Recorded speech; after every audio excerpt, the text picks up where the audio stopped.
In this video guide, I will share with you step by step how to send money from Western Union. So friends, if you want to send your money from Western Union, follow me in this video guide and let's get started. First, you can select and you can transfer money from all this country as United States, Jamaica. So if you want to transfer your money, log in your account with your all information with password and your email address. This is the first step you need to do.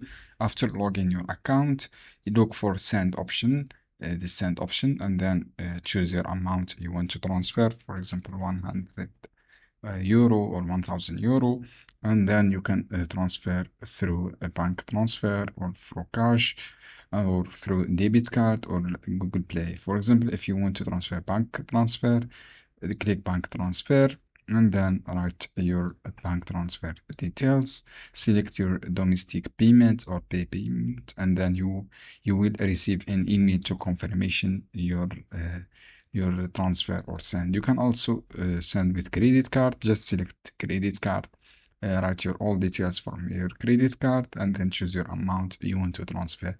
So friends, I hope this guide helpful for you. Don't forget to give like and give share this video for more content.